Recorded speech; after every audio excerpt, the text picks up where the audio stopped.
Yes, my name is Ihsan Abdussabur. I'm a senior here at Prescott College. My competencies are environmental studies and arts and humanities with a focus in film. Well, me and my sister, actually, my sister has played a major, like, instrumental role into, like, the type of artwork I'm doing. Um, we would, like, just freestyle and, like, hang around the house, joke around and stuff like that. We'll, like, make beats on the wall and stuff. Um, and then she started getting into her, like, art career of being a singer and everything, and that's when she started doing a lot of poetry, and that's when I started doing a lot of poetry. Like, the earliest I can remember goofing around the house, but like settling down into like poetry and art, probably like 2014, freshman year of high school, like poetry club at school, making poems about how much I like hate stuff. Mm-hmm. People are like, whoa, like sharing wild things. It was really cool. Really cool. I didn't read a lot, but I watched a lot of movies. Wasn't really big on music growing up because when I was growing up, my parents were like very, very religious. Um, so like I grew up on like Bruno Mars and Ariana Grande, Eminem and T.I. and Lil Wayne, like the weirdest, Mm-hmm. the weirdest people together. Um, but no, Spike Lee. I watched some of his movies a lot. My favorite movie when I was a child was Malcolm X. And Spike Lee directed and acted in that, and I'm just like, okay, you're like 12. What are you doing? I did poetry my freshman year of high school. That's when I started really like sharing my poems. Um, in class, I was very cocky when it's like a poetry class because I'm like, I got stuff in the bag. Like y'all don't even know. But before then, didn't really have. I like typical elementary school finger painting and stuff like that, but nothing really dramatic. Yeah, Mr. Wynn. Mr. Wynn was my poetry advisor slash art mentor, and he's the one that encouraged me to keep on going back to poetry club. And that was freshman year of high school in 2014. And he's like, come back every day. And it was kind of like a free therapy session for me. Just me like sharing a bunch of poems that I wrote about me and my family and my friends and the city I lived in and just life during that time. And he always encouraged, he's just like, oh, let's make like a whole document, a poetry document. He always said, oh, when you finish reading that poem, put it in the doc. So he's always like, put it in the doc. And then he like gave me his office to make poetry books, and which is awesome because that's that time I was like performing poems around the city. I was working with different organizations with me and my sister, and I was really like getting out there, which was really cool. People started hearing my name a lot, and yeah, Mr. Wynn, he really like encouraged me and like pushed me during that time to get that stuff done, which is awesome. So I grew up in the city. I grew up in New Haven, Connecticut, and I went like hunting with my dad growing up, fishing with my dad growing up, hiking a few times by myself. And I went to an environmentally based high school, and we had like a farm at the parking lot. We had like chickens, goats, pigs, and stuff like that. And so that really like helped cultivate my love for the environment, learning about climate change and whatnot, global warming during that time. And in 2017, I went and did this internship with an organization that doesn't exist anymore. It's called LEAF, Leaders of Environmental Actions of the Future. And they're like a sub-organization through the Nature Conservancy. And they basically take kids from high schools and disperse them throughout the country and make them do conservation work. I did some conservation work, like after school programs called West River Stewards, but I never like did anything like that. Hell, I never even really left Connecticut. And so I was just like, this is my chance, oh my gosh. And I remember when the first time I heard about it was at this like event and parents were there, and then it was just like this tall, black, handsome dude with a suit looking all clean, and he was talking about how LEAF changed his life, and when he went out and did conservation work and my dad looked at him, he was like, man, that's gonna be my son. And I was looking at that guy and I was like, yep, that's gonna be me. We both had the same vision. And yeah, I did a lot of conservation work around Vermont, New Hampshire, New York State, and that really like cultivated that love for the environment and being in touch with it and trying to work with it. And then I was like, dang, I'm going to college back in Vermont. This is amazing. And that's what I did. I went to Green Mountain College. And then that school closed down spring semester. And then I was like still into the environment, and I transferred to a school called Unity College in Unity, Maine. And I switched my majors a few times. Like I was captive wildlife major. I was a geology major, switched it to Parks and Forest Resources. Just something to be outside, something to be in the environment. Yeah, Hell pretty yeah. intense. And I'm sticking with that. That's Yep. something I don't want to like leave. That's why I added a major instead of replaced it. I went to do 2 different colleges before. I took a year off, and during that year off, I moved out my house. I moved in with my partner at the time, and then I was just like, okay, I don't have my family around telling me what to do. I don't have anybody except me. So like, what do you want to do? And I was like, wow, I really want to get into like art, specifically music. And I did like freelance photography for a few years in high school. And so I actually put my job as a custodian and put a resume together, put all my pictures together, made a portfolio, and then got a job as a photographer for this company called Legacy Studios. And that was a time where I was like, oh, I definitely want to get into art. And that's been like my main passion. Like, I loved art before I loved the environment. That sounds weird. But with my artwork, my goal is to communicate environmental and social injustices. That is the key in my artwork. I don't just want to make a love story. There's going to be a metaphor about climate change somewhere. And so when I went to those 2 colleges, switched my major around like 8 times, by the time I got here, I kind of knew that what I wanted to do. I was like, okay, I'm getting into environmental studies, and I know I want to do like some type of artwork. And it wasn't until I went to the backcountry, couldn't do any artwork, and then just like started diving deeper myself. People are being very loving and telling you like who you are and what they see out of you. And everybody was like, saying you're an artist. Like, wow, that's so beautiful. And then the first day coming back from orientation, I was like, Doss, I want to double major in arts and humanities now. I want to focus in film. I want this. I'm an artist. I just learned that being in the backcountry for 3 weeks. And that kind of like solidified definitely like my path. Yeah, I took a few art classes with Carl Sweets. I did a lot of independent studies through Carl Sweets because with the experience I had from that year off and like being a professional photographer, I'm very quick to understanding like technological stuff and new software, that I was like, okay, upper division is not working for me, lower division not working for me, like I need to go something beyond. And so I made like a short films class with him. I made some video classes with him, made some photography classes with him, and they all geared towards projects that I've been kind of putting aside. And so when he's like, oh, make a video for class, and I'm like, well, I had a few video ideas planned out on my Google Docs, so I guess I'm just gonna do those. And then I was like, okay, this is kind of bigger, I feel like, than this class right now. And I just expand on it and use the class to get projects out. Like the poetry album I made, There's Not a Black Man. Yeah. I've been sitting on that for a little bit, and then made a lot to get that done. And I did that through the videography class. Okay. The video yeah. art. Could you talk a little bit about that project, like just what that process was like for you? So stressful. Yeah. Stressful. Yeah. Yeah. So when is it? Before Green Mountain College, so that had to be 2017. My sister at the time was doing a lot of like singing, a lot of poetry, a lot of artwork in the city. People knew her name, people know the last name Abdussabur, and this is before she moved to California to do even more youth organizing within arts and more of her own artwork. And she always had stuff planned, but she never put anything out. And then my mom and my parents been encouraging her to put stuff out.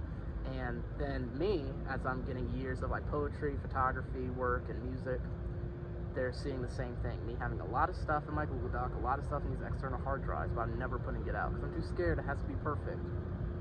That's how artists never become known artists. And then I remember the week before I went to Green Mountain College, my mom was like, Ihsan, you're just gonna be like your sister. You're gonna put all this stuff out, you're gonna have all this stuff, but you're not gonna put nothing out. And I was like, word? Okay, bet.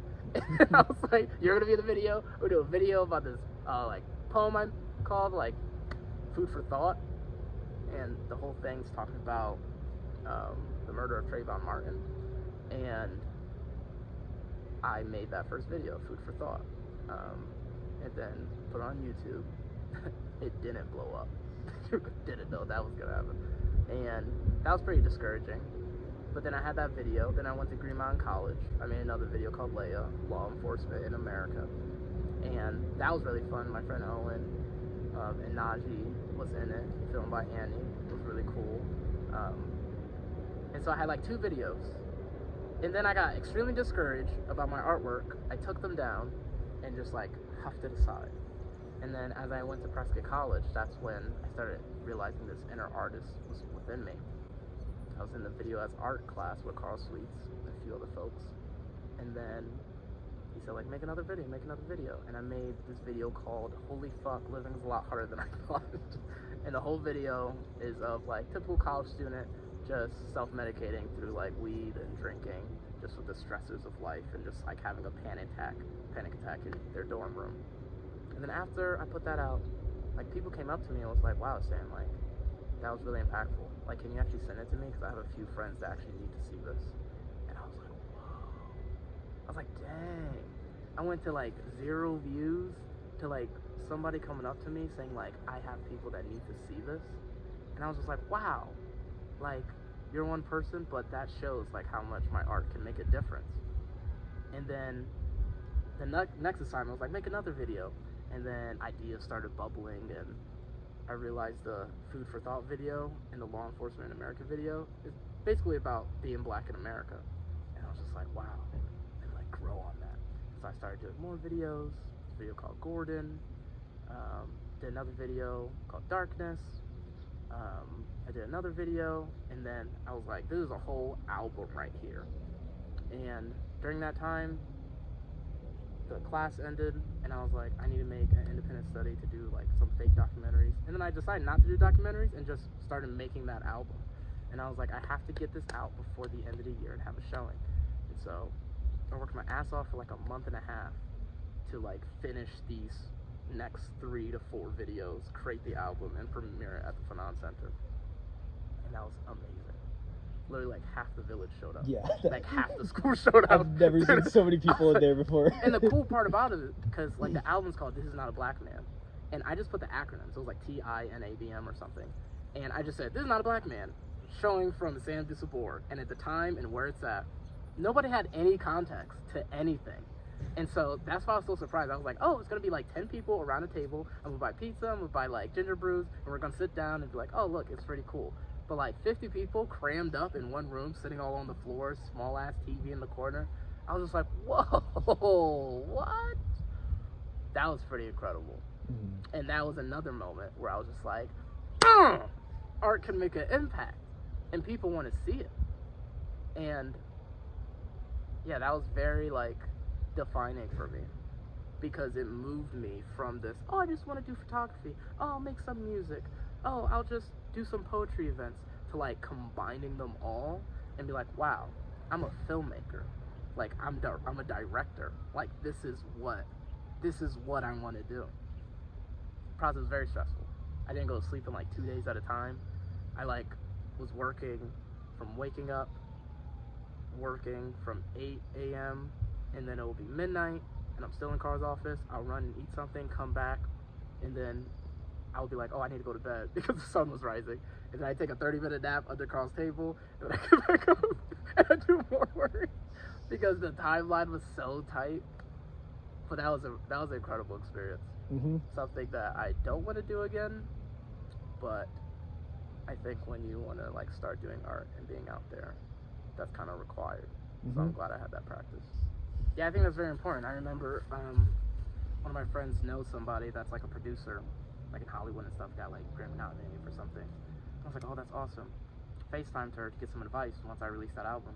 And then she said, like, what are you doing this summer? And I was like, oh, I'm gonna go lead an AmeriCorps crew in Vermont. I'm not doing any artwork this summer. Mm-hmm. Lead an AmeriCorps crew in Vermont and just do that. And then she said, good. She's like, don't move directly to California. Don't move directly to Hollywood. Because if you just do that, you're just gonna become everybody else. If you wanna be a director, that's easy. You can just be a director. But what kind of director are you gonna be in? She's like, stay out of Hollywood, start doing these experiences, because that's what's gonna make you different once you get back in. And so that's been a lot of, like, that was just so difficult for me to understand before she said that. Because I'm like, oh, I love nature, and I love film. How do I combine those? You can't be glued to a computer in the middle of the redwoods forest. Like, that's not a thing. Like, you usually have your office and you have your studio. Like, how do I combine both of those things? But you can. Mm-hmm. And you just gotta find a way.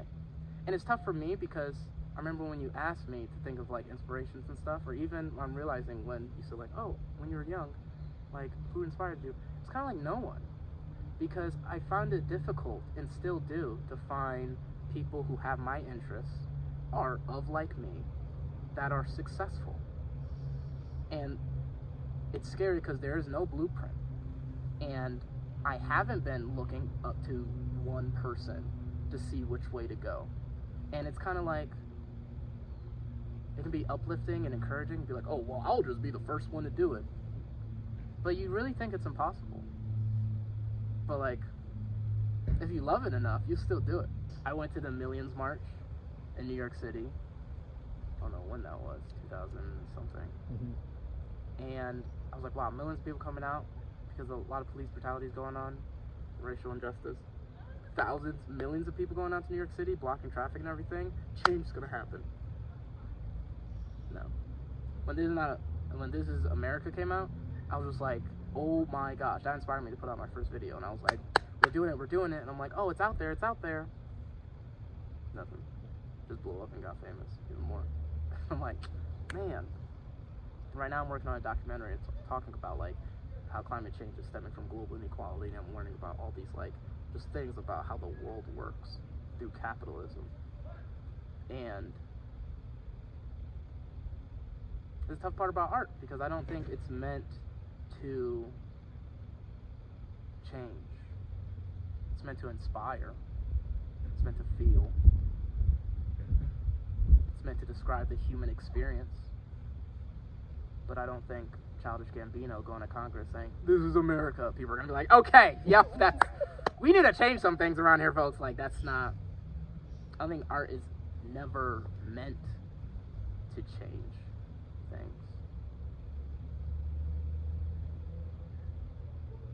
I think you're in the wrong field for that. Inspire, yeah. To inspire change, sure.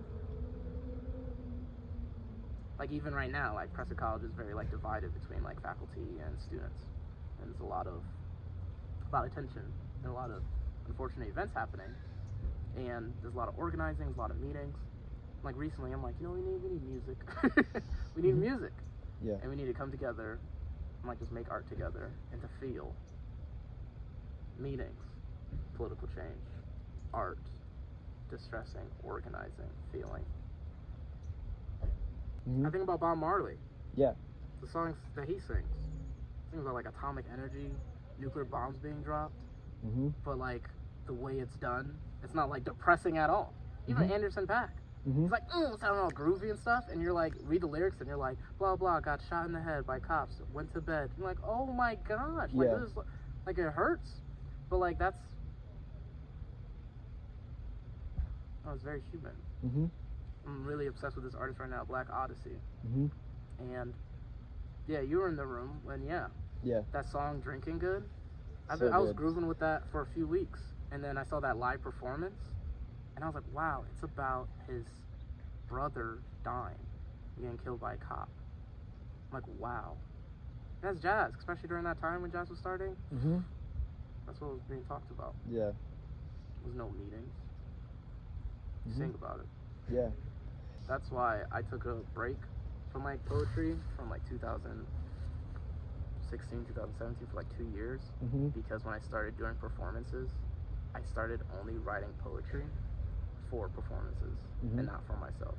Yeah. And then when I started writing poetry again, I remember the first few lines was like, oh, I only wrote for performances rather than for myself. I guess I forgot who my words belong to. Yeah. Yeah, you can kill art, for sure. Well, the way I write poetry for videos is very research-based. I try to pull as many details as I can from the actual event or whatever I'm writing about and try to fit them into the poem as much as possible. So with that, it's very, it kind of feels like a homework assignment. Creativity's there, but it's really just me like freestyling on the page. I remember when I did that poetry club, people would be like, oh, Sam, you don't know what to write about? Use these 5 words in like the poem, and then I have to rhyme every ending with like the next one. And when I write poetry for videos, that's what it really like turns to. If I'm writing poetry that's not based on research, that's where it's like 100% creative control. And the big speed bumps of creative blocks I face is when I start writing for crowds. when I anticipate the crowd that I'm writing for, and I'm like, ooh, they might not react to that. Ooh, is this too personal? Blah, blah, blah, blah. And then I have to revert and go back and be like, Ihsan, write for yourself.